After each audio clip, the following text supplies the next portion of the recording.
So this over here is the latest 14700K i7 from Intel. And usually the i7 CPU in the i5 and i9 kind of lineup is the one that's in the middle and actually the best bang for buck, right? That's what we've seen previously. And Intel doesn't actually give the samples to reviewers on YouTube the i7, usually i5 and i9. But I do have the i7 14700K, and what I want to see is this the one that's actually worth it on the 14th gen? Because the 14700K is the only CPU in the lineup that actually got a core increase. So let's take a look how much better this is compared to the previous generation, as well as the AMD competition.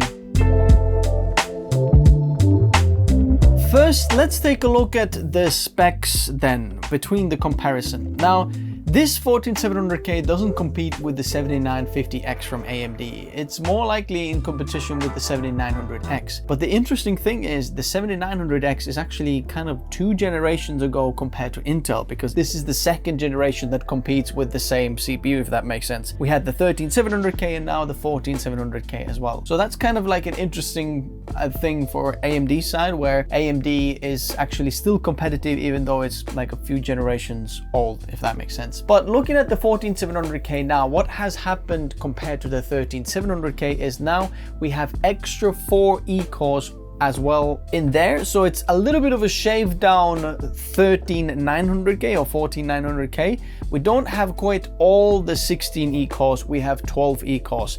So this is quite an unusual core count. We have a 20 core and 28 thread CPU. So 8 P-cores and 12 E-cores. For comparison, I've put the 13900K because what happened with the 12th gen and 13th gen is that the 13700K kind of was better than the 12900K, if that makes sense. So the new generation i7 was a little bit better than the last generation i9. So what this is here, what I want to test as well is the 14700K better than the last generation i9? And also to see what's changed from the first generation of these CPUs, the 12700K, which was released in there. So the Alder Lake and then Raptor Lake and now Meteor Lake. So compared to 12700K, we actually got 8 extra P-cores and quite a bit higher clock speeds. The 13th gen in these like upgrades here was actually the one where we got the most kind of performance gain compared to 12th and 14th. But the 13900K has the most cores, 24 cores and 32 threads. So all of the 16 E-cores, if that makes sense. And looking at the clock speeds, the 14700K isn't that far behind. The max turbo frequency is 5.6 GHz compared to 5.8 on the 13900K, which is actually the same what we see on the 7900X, 5.6 GHz.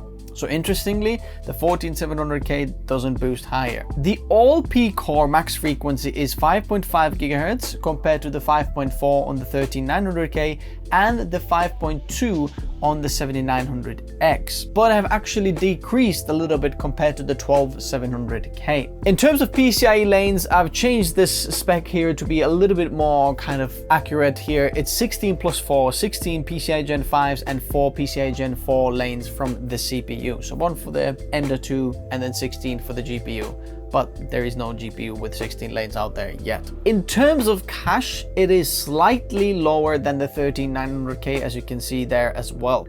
In terms of pace power, they all advertise the same 125 watts, but here's the power draw where things get a little bit different. The max turbo set by Intel is 253 watts, but usually the motherboards, what you're gonna get if it's Z790 and Z690, they're on default boosting the all-core boost higher than the Intel's like kind of turbo boost power limit. So the PL2 and PL1 limit usually is just unlimited, and it extracts all the performance from the CPU as long as you have thermal headroom, which I'll talk a little bit more into in a moment. Nothing's changed in terms of the iGPU and the process node. That's exactly the same. In terms of the pricing, highly recommend you check out the latest pricing in the description below, especially during the holiday season, because you might actually get a much better deal on the previous generation i7, because now the 14th gen actually just drops the last generation of CPU prices. So go check them out in the description below. There might be even a deal on for the 14700K. You'll never know. In terms of the test bench setup,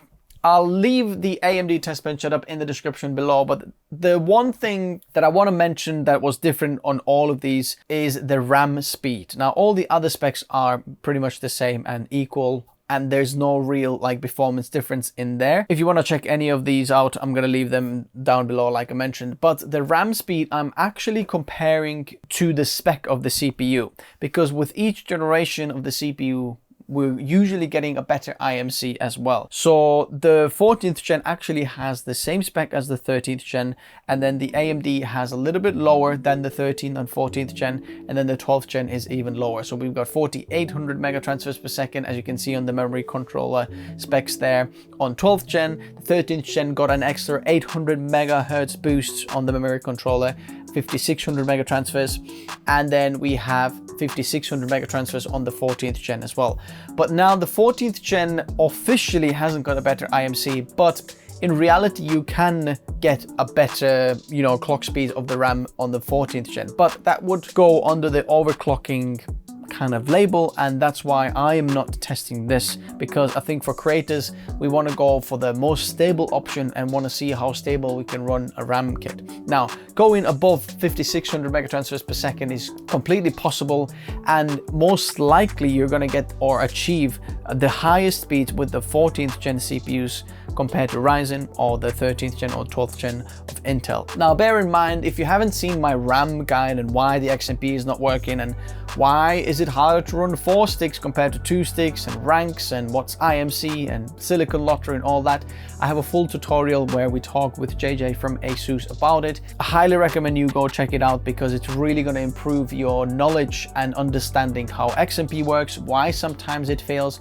why some of the, you know, larger kit RAMs it doesn't work as well, and all of the different generation of IMCs and all of these things. It's very, very helpful. Go check it out. Now, talking about power consumption, most of the motherboards that you're going to get are actually going to boost this CPU, whether AMD or actually Intel as well, past its kind of factory spec. And that's because they want to extract all the performance possible from the CPU if you have thermal headroom. So let's say your CPU is running 70 degrees at full utilization, the motherboard's taking loads of space. Let's boost and push a little bit more power through the CPU, give you extra performance because you have that thermal headroom, which means that the CPU is gonna run hotter, but that doesn't actually damage the CPU. I've seen some misconception in the comment section where people say this motherboard has a problem where it runs the chip hotter, but that's not actually a problem. It's a feature that the motherboard gives you that just gives you extra performance. You don't actually have to worry about your CPU, because the CPU has its own protective mechanism that it starts to downclock the CPU when it gets too hot and when it becomes dangerous. It's very, very unlikely that it's going to damage the CPU, unless you're ASUS and you do that with the AM5 CPUs, where they cooked some of the AMD CPUs. But even at that point, you know, AMD was actually fulfilling all the warranty, and ASUS as well. So it's very unlikely that you're going to see an issue there. And that wasn't actually the multi-core enhancement issue. It was actually some kind of other voltage, you know, issue there. It's a whole nother topic. We're not going to go too much into that. But what you need to know is it's not dangerous to run the CPU hotter. The CPU will clock itself down very cleverly to keep the CPU safe at all times. It just means that you might have the system running a little bit louder, and depending on your cooling, you might get different results of the CPU. But I have tested all of these CPUs with a 360mm AIO outside the case on a test bench, giving it the best performance possible in all of the scenarios. Now, if you're in a hotter environment, you might get different results, but these are the maximum performance that comes out of the CPUs when a normal user will just pop a CPU inside the motherboard and then boom, that's the type of performance you can expect. Before we go on to the benchmarks of this video, I want to give a quick shout out to Nextorage. They offer very fast, up to 6,000 megabytes per second read and write speeds, and a very affordable price. Their drives are great for a secondary drive, project drive, or a drive for your PS5. because you can choose whether you want the heatsink or without the heatsink variant. Check out Nextorage and their NVMEs in the video description below. So now, looking at Cinebench R23 single and multi-core score, we can actually take a look at how much has the single and multi-core improved compared to the different generations, and has the increase been more than the i5 or i9 what we saw on the 14th gen. The 13900K is 2% faster still on the single core score because of the extra 200 MHz boost clocks on single core score, as well as the multi-core score is quite a bit higher, 20.4%. The 7900X is slower in single and multi-core scores, about 5 to 13%. The 13700K now, the previous generation, is 3.6% slower in the single core score and 7.8% slower in the multi-core score, which is a little bit higher than what we saw on the i9 or i5s on the 14th gen. Moving on to Cinebench R24, the 13900K is 3% faster in the single core score and about 15.6% faster in the multi-core score. The Ryzen 7900X is 5 to 13% again slower in the single and multi-core scores. The 13700K now is actually even slower in the multi-core scores, and we can see that those 4 extra efficiency cores really make the 14700K about 10 or 11% faster compared to the 13700K, which is 4% slower in the single core score and about 10.6% slower in the multi-core score. In Geekbench 6, we can see that the 13700K is about 3.8 to 9% faster in the single and multi-core scores.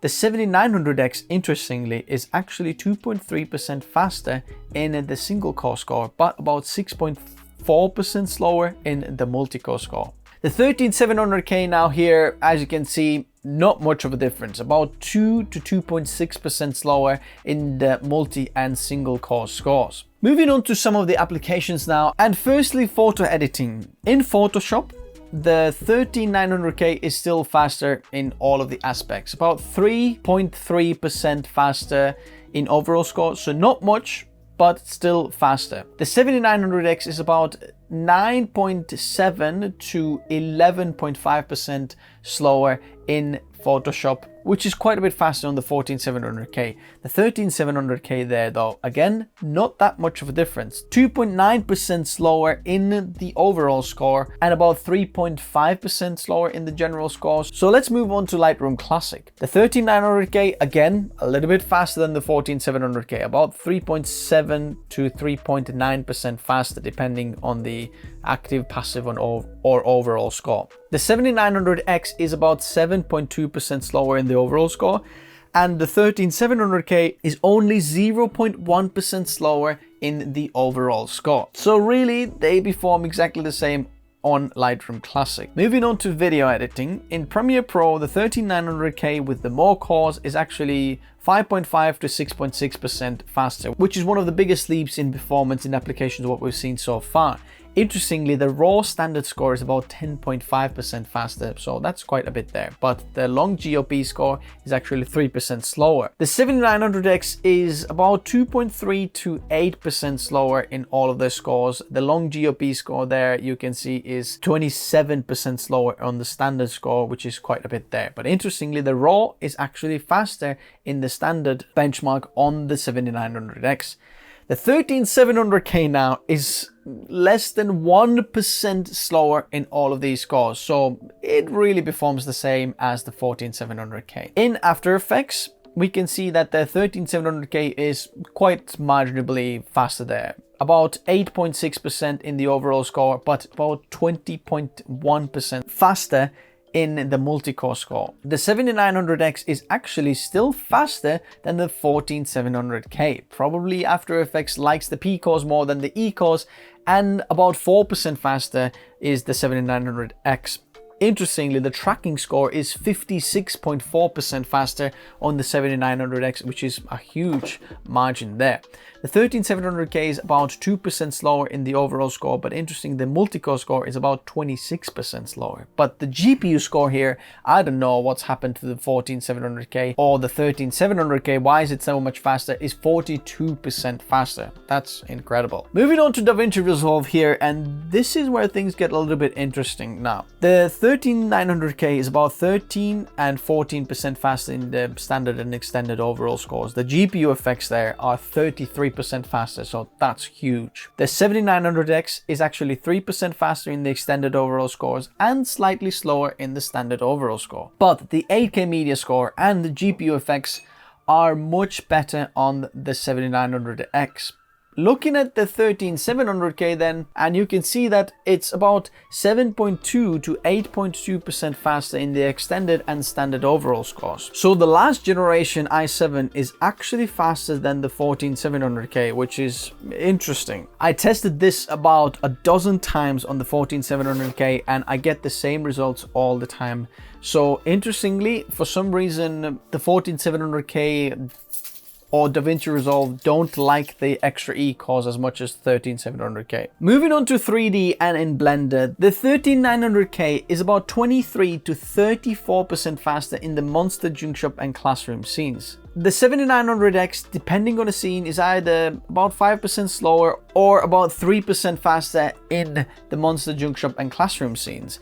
Looking at the 13700K, interestingly, it's slightly faster in the monster scene, a little bit slower in the junk shop scene, about 6%, which is interesting, but again, slightly faster in the classroom scene. So the 4 extra efficiency cores don't give that much of real world, rendering performance on the 14700K.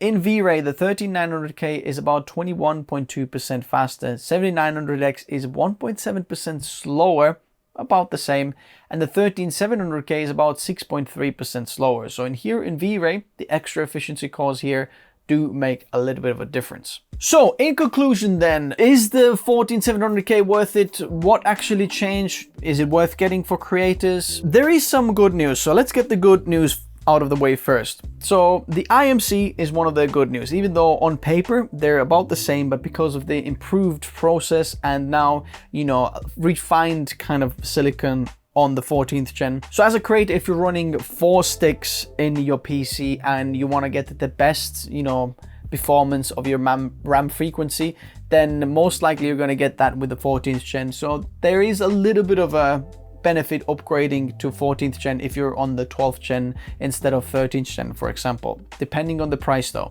The second good thing is the price. Now, because Intel released the new generation, which actually drops the price of the previous generation. Once the new generation is out, the old generation gets sold at a discounted rate. So if you were looking at the 13th gen, then now you can get the 13th gen with even cheaper, which is good for us, right? We're getting more bang for our buck. Another good side is that now there's 3 generations of upgrades on the CPU on the same platform, which Intel's always been 2 generations, then new platform, 2 generations, then new platform, and your upgrade path isn't as big as on AMD. And the last good side I would say about the 14700K is that it's got the most difference compared to the previous generation i7 or the same, i7, i5, i9 comparison. If you look at the i5s, hardly any difference, i9s, hardly any difference either. So the 14700K is where you actually get the most difference compared to the previous generation. Now the downside, the 14th gen really isn't that big of a leap really. Usually the new generation is at least 10 to 15% at minimum better than the previous generation, what we're not seeing here on 14700K. It hasn't got better instructions per clock speed, so it's just basically higher clock speed. Tune the 12th gen a bit, you get 13th gen. Tune it even more, you get 14th gen. There isn't any architectural or any feature increases there. They've just kind of given you a little bit more cores there because all of the CPUs are basically binned, i9s where they cut down the efficiency cores, but now they give you a little bit more.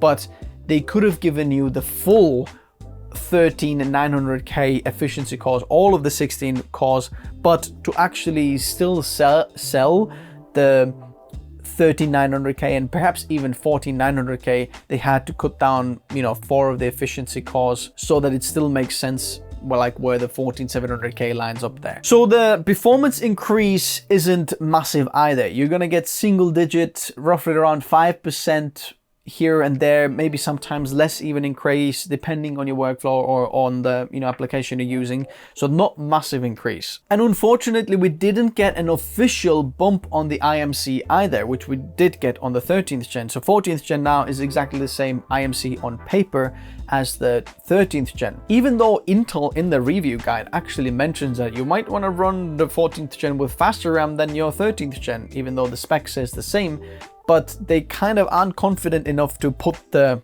newer, whether it's 5600 or 6000 mega transfers on the paper.